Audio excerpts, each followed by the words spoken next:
आप देख रहे हैं सुदर्शन न्यूज। नमस्कार, उत्तराखंड विशेष देख रहे हैं आप और मैं हूं आपके साथ स्मारिका ठाकरे। देश के प्रधानमंत्री नरेंद्र मोदी जहां लगातार देश की जनता के साथ मन की बात कार्यक्रम के माध्यम से जुड़ते हैं, तो वहीं खटीमा दौरे पर पहुंचे मुख्यमंत्री पुष्कर सिंह धामी ने बीजेपी कार्यकर्ताओं के साथ पीएम मोदी की मन की बात को सुना। मीडिया से रूबरू होते हुए मुख्यमंत्री पुष्कर सिंह धामी ने कहा कि पीएम मोदी मन की बात कार्यक्रम के माध्यम से देश के विभिन्न पहलुओं को जोड़ते हैं।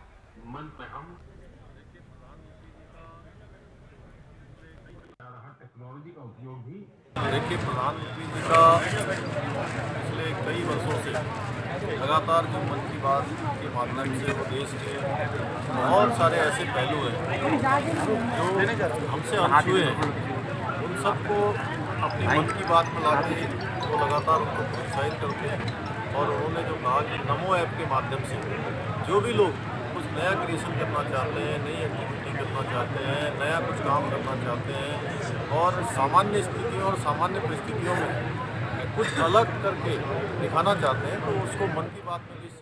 तो वहीं मुख्यमंत्री बनने के बाद पुष्कर सिंह धामी पहली बार अपने विधानसभा क्षेत्र खटीमा पहुंचे, जहां बीजेपी के कार्यकर्ताओं ने उनका जोरदार स्वागत किया। इस दौरान मुख्यमंत्री ने 111 करोड़ की विकास योजनाओं का शिलान्यास भी किया और साथ ही शहीद स्मारक पर पहुंचकर राज आंदोलन में वीर गति को प्राप्त हुए जवानों को उन्होंने श्रद्धांजलि भी अर्पित की। तो वहीं गोली कांड में वीर गति को प्राप्त हुए 7 राज्य आंदोलनकारियों के परिजनों और वरिष्ठ राज्य आंदोलनकारियों को उन्होंने सम्मानित भी किया।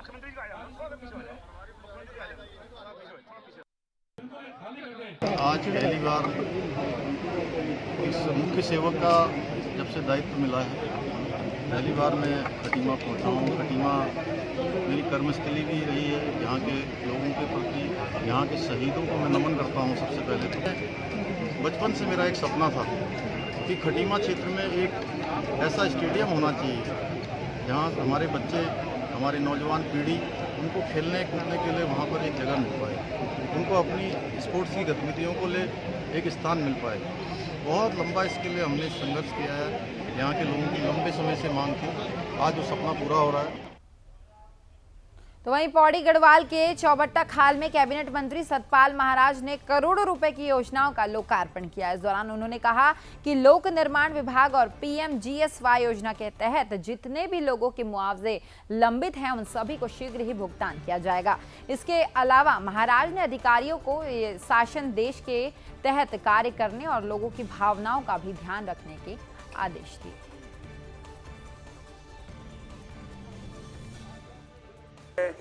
उनके पत्र प्राप्त हुए हैं और उनकी भावना हमें अवगत हुई है। उन्होंने स्वागत किया है यहाँ पर, मैं उनको धन्यवाद ज्ञापित करता हूँ। और इसके साथ साथ हमने ठेकेदारों के लिए छोटे छोटे ठेके किए हैं और निश्चित रूप में यहाँ की बेरोजगारी दूर होगी, लोगों को काम मिलेगा, हमारी इकोनॉमी भी मजबूत होगी।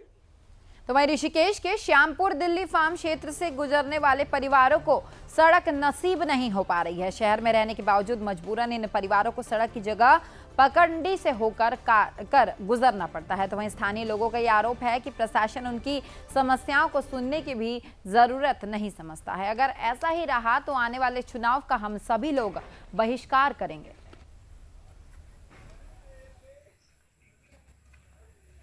यहाँ पे जो है तो हमारे जितने भी ग्रामीण क्षेत्र के लोग हैं, ये सड़क की वजह से, बिजली की वजह से और पानी की वजह से यहाँ पे आज 1.5 साल हो गए हैं, तो हम लोग काफ़ी परेशान हैं। जो सड़क है वो हमारी 12 साल से नहीं बनी है। 12 साल पे यहाँ पे कोई बजट नहीं बनाया, चाहे यहाँ पे कोई भी प्रधान उठाए। हमने वोटिंग दिए, हमारी वोटिंग खाली ऐसे हुई कि हमें इस वोटिंग के नाम पे लूटा गया। जैसे हमें ना तो यहाँ पे सड़क मिल पा रही है, ना एम्बुलेंस की सुविधा मिल पा रही है, ना यहाँ पे कूड़े की गाड़ी की सुविधा मिल पा रही है, ना सिलेंडर की गाड़ी की सुविधा मिल रही है।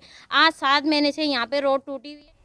तो वहीं रुड़की की गंग नहर कोतवाली का एसएसपी ने वार्षिक निरीक्षण किया है। इस दौरान उन्होंने कोतवाली प्रभारी निरीक्षक से लंबित बढ़ती विवेचनाओं का निस्तारण करने की बात भी कही है और साथ ही कोतवाली मालखाने में रखे असलाहों की जानकारी भी उन्होंने ली। इसके अलावा एसएसपी ने बैरक, कैंटीन समेत थाना परिसर की साफ सफाई की व्यवस्थाओं का जायजा भी लिया और उस पर संतोष व्यक्त किया।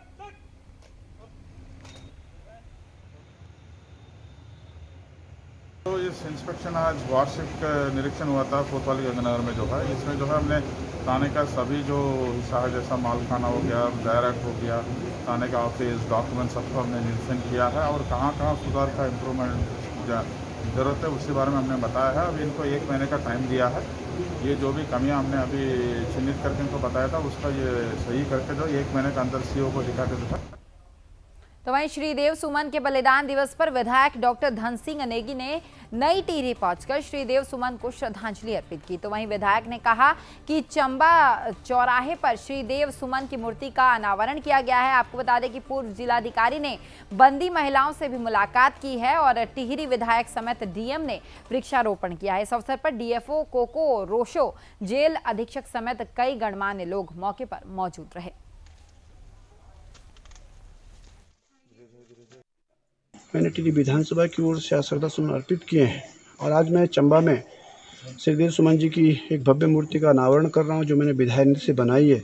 साथ ही मैंने चंबा चौराहे पर श्रीदेव सुमन जी के नाम से एक बड़ा स्मारक बनाया है जिसमें लाइब्रेरी बना रहा हूं। आज 10:30 बजे के करीब भव्य कार्यक्रम है जो क्षेत्रीय जनता के साथ श्रीदेव सुमन जी को सच्ची श्रद्धांजलि दी जाएगी। जेल के अंदर पहले जब जो लोग जाते थे कुछ उसके बाहरी हिस्सों को देखने के लिए, तो वो इस बार मनाही है और बाकी बहुत भीड़ तो कहीं भी एकत्र नहीं होने हैं। ये तो दिशा निर्देश पहले से ही हैं कोविड।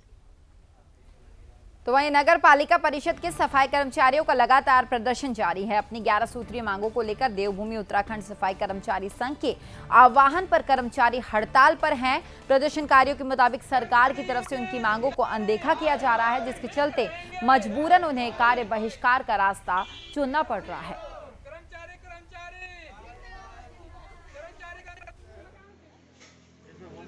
प्रथा को समाप्त करने की सबसे बड़ी मांग है। 11 सूत्रीय मांग है। जब तक इनको पूरी नहीं किया जाएगा तब तक हमारी हड़ताल जारी रहेगी। मांगे न मानी गई तो मांगे न मानी जाएगी तो और उग्र आंदोलन होगा। तो वहीं जिलाधिकारी मयूर दीक्षित ने विकास खंड मोरी के आराकोट में वन विभाग परिसर में 2019 में आई आपदा से प्रभावित क्षेत्र वासियों की समस्याएं सुनी है और साथ ही 2019 में आई आपदा से लेकर वर्तमान तक किए गए निर्माण कार्यों का निरीक्षण भी उन्होंने किया। तो वहीं क्षेत्रवासियों ने आपदा से हुए नुकसान की क्षतिपूर्ति के लिए विभिन्न मांग रखी है, जैसे प्रभावित किसान बागबानों की केसीसी ऋण माफी, व्यापारिक प्रतिष्ठान को आर्थिक सहायता देने की मांग की गई है।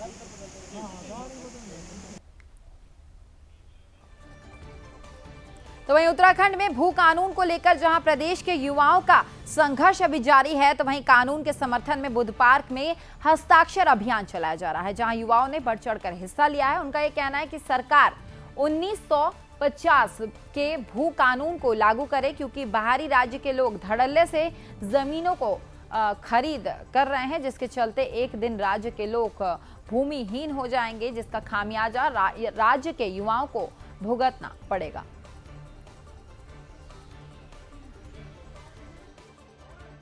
उत्तराखंड में हमारा पिथौरागढ़ से लेकर उत्तरकाशी तक 13 जिले जितने भी हैं, हर जगह पर युवा आंदोलन कर रहे हैं भू कानून को लेकर।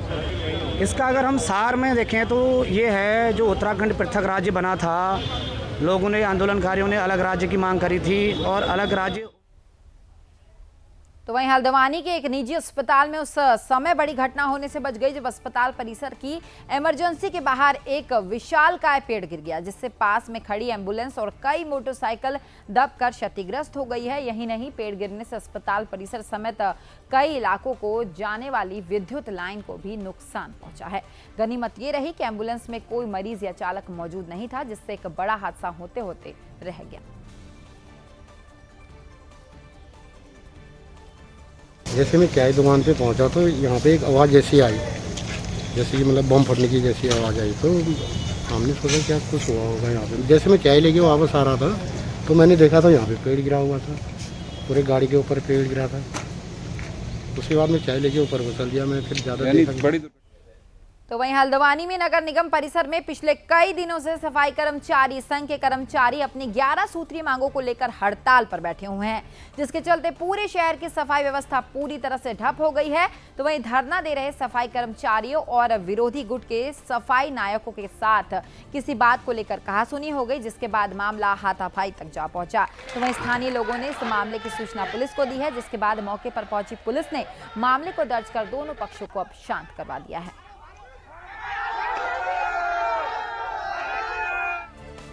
तो वहीं चमोली में सफाई कर्मचारियों का 11 सूत्री मांगों को लेकर प्रदर्शन अभी भी जारी है। इस दौरान सफाई कर्मचारियों ने सरकार से अपनी मांगों को लेकर विरोध जताते हुए शहरी विकास मंत्री का पुतला फूंका है। तो वहीं सफाई कर्मियों का ये कहना है कि सरकार अगर मांगे पूरी नहीं करेगी तो आगे हमारा आंदोलन जो है वो जारी रहेगा। तो वहीं पूर्व कैबिनेट मंत्री राजेंद्र भंडारी ने सफाई कर्मचारियों को समर्थन देते हुए कहा कि कांग्रेस पार्टी सफाई कर्मचारियों के समर्थन में विधानसभा तक जाएंगे।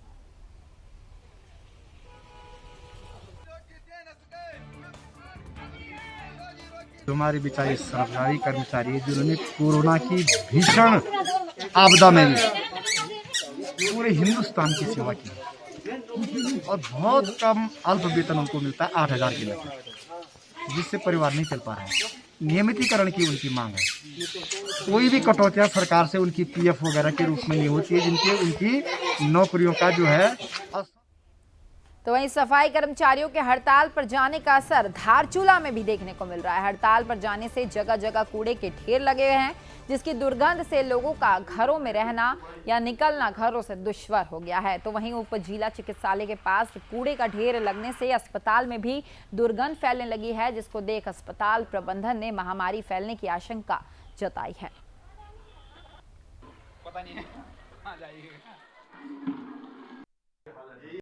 चल रहा, जैसा कि सभी लोग जानते हैं, तो कोरोना की तीसरी लहर का भी वो हो चुका है, भविष्यवाणी हो चुकी है कि अगस्त लास्ट तक आ सकती है, 15 अगस्त से 30 अगस्त के बीच आ सकती है। और इस दौरान अगर यहाँ कूड़ा पड़ा होगा तो उसके हिसाब से तो jaundice, typhoid, diarrhoea, allergic disorder, ये तमाम बीमारियाँ।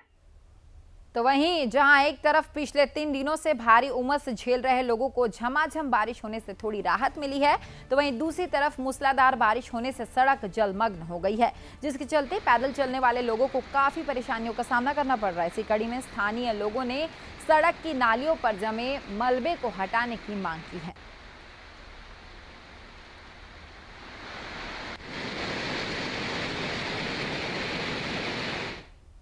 फिलहाल इस बुलेटिन में इतना ही। प्रदेश की सभी खबरों के लिए आप देखते रहिए सुदर्शन उत्तराखंड। नमस्कार।